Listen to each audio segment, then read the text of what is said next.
Hey guys, Prangell Gaming here, and today we are going to be going back into another Millwall Career Mode episode.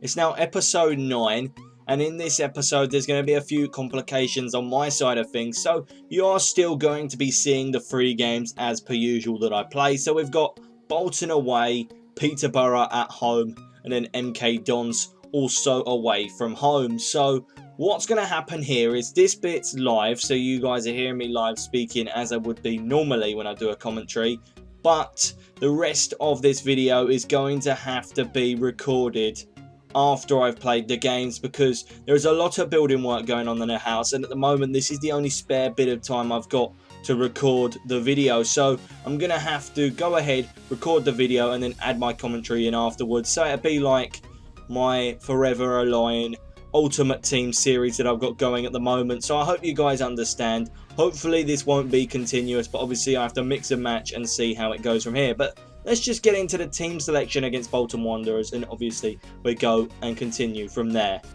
So let's have a look at this team selection for versing Bolton. Obviously we are in our banana in pyjamas kit. The team is pretty similar to the team I would usually play, to be honest. You do have Paul Rooney at left back, someone that I'm really taking a very decent liking to at the moment. He's a pretty decent player.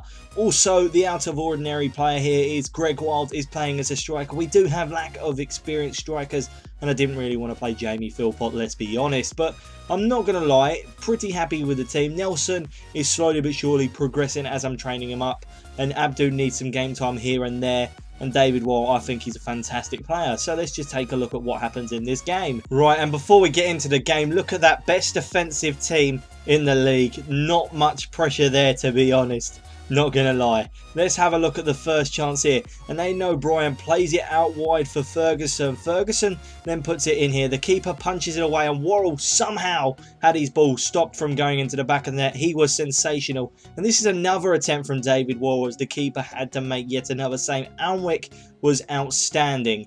Now, let's talk about this. I really don't want to though, but let's talk about this. What happened there? Max Clayton got gifted a goal. How on earth did I decide to think, yeah, you know what, you can have the ball. Happy days, everything that you want is there with that pass. What a terrible pass. I do things here and there, and I should be more concentrating for the fact that I'm not commentating over the top of it. But seriously, I just don't know what actually happened there. He got gifted a goal. Bolton obviously took the lead. This is on a lower difficulty than the one that I was struggling on. And into the next chance, again, poor defensive mishaps mean they get another opportunity. I don't know how this happened, but the keeper, Angus Cumb, makes a fantastic save there. Then Wild manages to do a bit of running, but he doesn't pick up the ball as Abdu is. And Abdu attacks pretty well. I'm not going to lie. Abdu does well. And then Ferguson, unfortunately, had his shot saved. But you'll see a lot more of Abdu's attacking. Now, at half-time, there's a lot of 1-goal leads. Obviously, Swindon, the only side scoring 2. We are obviously behind. And there's some pretty decent scorelines in there with MK Dons beating Sheffield United. The rest of the results are there, so you can see them yourselves. And looking at the stats at half-time, we did pretty well, so did they. It was very average. Unfair to say that my poor bit of football really cost me that one there. Into the second half, and Bolton have a chance from the corner. Poor defending again. Things like that, I don't get how they're allowed to do that. And fortunately enough, they hit the crossbar. They really could have got a goal there. We then go in search of a goal here as Butcher has his shot saved. Unluckily, it didn't bounce back to us with that opportunity. But we do make some substitutions, as I usually do. They're pretty similar each time. So Verbala, Philpott and Thompson come on in search to try and get a point in this match. And we do go down the wing with David Wall. I find that he's very good at attacking, and he creates a lot of our opportunities, especially in this game. He laid it off for Cummins, and the keeper smothered it. And again, the bounce just didn't fall to us. If it had, we would have scored. Paul Rooney then gives the ball to David Wall, who finds Jamie Philpott. Philpott gives it to Wild, and all we need is a finisher. We are crying out for that desperate need of a finisher.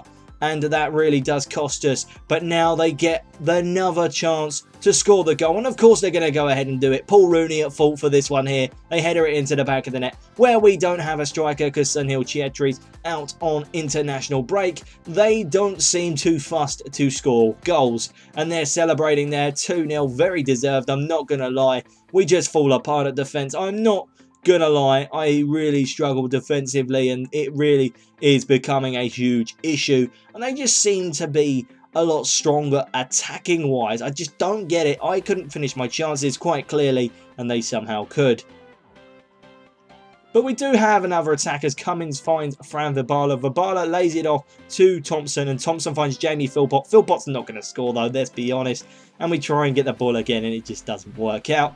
Talk about equal in a game. I am not going to lie, it is really frustrating.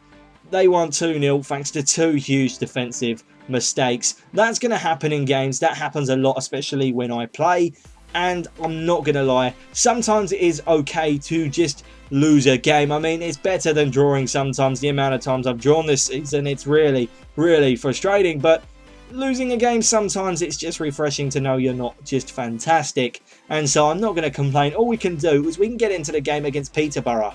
Right, and as I said, let's get into the team selection against Peterborough United. So, unfortunately, I do punish Paul Rooney for making the mistake that led to the goal for Bolton's second in the game. So, Joe Martin comes in his place. Harry Donovan does go into the team, as he said he wanted a game. And I thought, you know what, why not? I do really like Neil Harris's youth team policy, and I want to continue the way I play with the same type of policy, giving youth team players opportunities. So Donovan fits that bill. And obviously Chhetri comes into the team after international duty break. I can't wait to get him into the team. We really see how much we did miss him in that last match.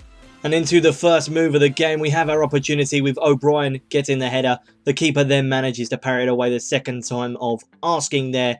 And from the throw-in that we get, we actually get a goal as David Worrell plays it to Sunil Chhetri. Chhetri turns beautifully and finishes it into the back of the net. As I said, we see how much we miss Sunil Chhetri, or a striker goal-scoring figure like him. He just scores with so much ease. I don't know what it is. Perhaps it's just confidence. But for some reason, he's filled the void of Gregory not being here so well. And for a 32-year-old, he can definitely move.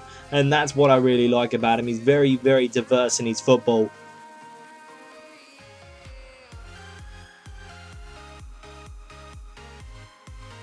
And we then get another goal as we play it over the top for Aidan O'Brien. I'm going to be honest, you could slow time and you know that he'd put it in the back of the net there, easy as you like. Aidan O'Brien is starting to score some goals. And soon he will be a definite challenger for a striking position. I mean, Morrison is a 67 rated, so is Gregory, and so is Sunil Chhetri. And Aidan O'Brien's only a 66 rated, and when he's scoring goals like that for fun, he probably is going to be in the team sooner rather than later. And I really hope that he can continue this goal scoring fashion. We then break again with Aidan O'Brien managing to lose the ball and win it back. Chhetri then links it back straight to him. And unfortunately, that was just over and wide. He really should have scored there. And unfortunately, that was all in the first half.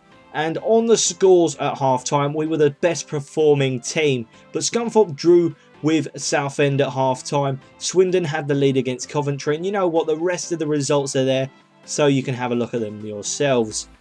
And into personal performances at half-time, we were dominating quite clearly to see there. They had no shots on target or at all, to be honest. We were dominating. We really deserved to be leading as we were. So it pretty much fits that we were at that point. I think the second half can only get better. Surely.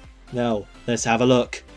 And they start with a corner, something that should have been so simple to defend against. And Jack Baldwin breaks through, puts it into the back of the net. My heart shattered into 1,000 pieces there. Again, defending, really not a good quality of mine as a player of FIFA. You see, just so easy. I believe he's a centre-back, and he just runs through the team and puts it in the back of the net like he's a striker.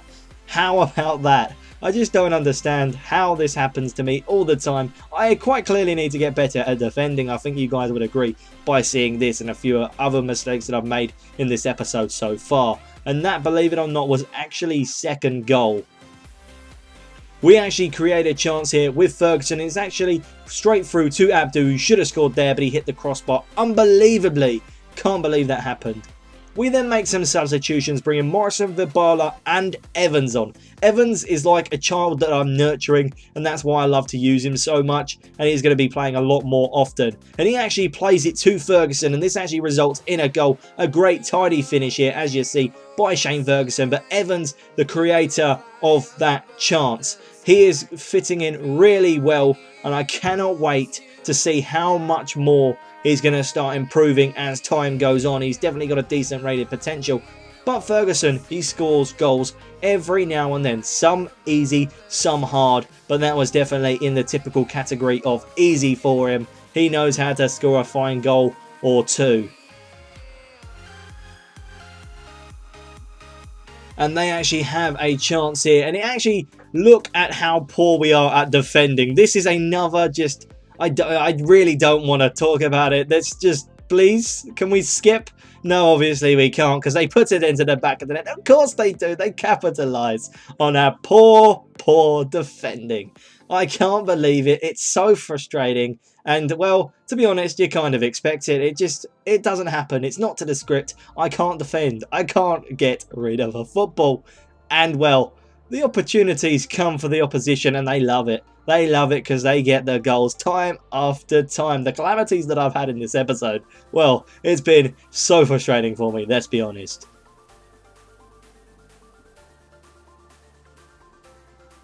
And that was the end of the game. It was a pretty equal game. Gladly, we came out on top. So fortunate with that, though, because when they scored, I really was concerned it would end up in them getting an equaliser and really ruining my day, considering I did some really poor bit of defending for both of their goals in that effort as I stood off of Baldwin as he had his shot, and obviously then they managed to just get the ball with Taylor and put it into the back of the net because I couldn't defend. So we actually have a much better game against MK Dons. So let's go have a look at the game against MK Dons. So let's see who's playing in that team selection.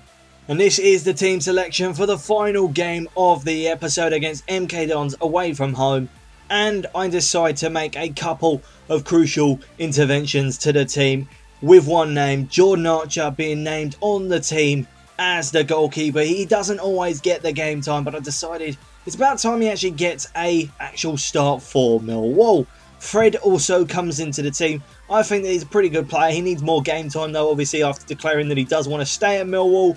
And then Chris Twannock gets given an opportunity to see if he's going to be really good in a Millwall shirt or not. The young Czech Republic international player is pretty good, and I do like him, and I think he could be definitely someone to look out for the future. So let's get into those highlights and see how we did. And Archer throws the ball out straight away, and Twannock goes on a great run, giving it to Abdu, then giving it to Chetri. Chetri then plays it over the top, and this is the perfect start from a Millwall point of view, as Hendry brings down O'Brien, and I had no doubt in my mind what was going to happen. There we go. He brandishes the red card. O'Brien, to be fair, was getting pretty close to the goal. Don't know whether I'd say through on goal to score, because there was a good opportunity that we could have missed that, but I can't complain. A red card is definitely helping. And then Jimmy Abdu goes and plays it to Chetri. Now, this wasn't a goal, but it was so hit perfectly. And then we survive a late scare here as Ed Upson has the ball. He actually has the shot. It's make the save. And then it bounces, thankfully, not to them. Now, scores on the doors at half time. It's looking pretty interesting as you see Rochdale are beating Oldham. Bradford are beating Walsall. And there's a 1-1 draw at the moment between Port Vale and Bristol Rovers. But that was the results for the other teams. Let's take a look how we're doing in this game despite having the one-man advantage. And we are doing pretty well. Obviously, it's kind of annoying that we have the same amount of shots on target as them. Obviously, we have lots of shots, but we're kind of messing up in that category. Just not really having them on target at the moment. So surely it's going to improve in the second half. Oh, and it does as Twannock picks up the ball. I don't know how he kept hold of this. Great movement and strength. And he puts it into the back of the net. The young Czech Republic international player definitely did really well in this tryout for the team, holding on to the ball despite all endless opportunities to get the ball off of him, and a tidy finish by the youngster. I haven't really been using Twitter as much as what I maybe should do, but that is a pretty good goal, and he's definitely got a good case to get some more game time.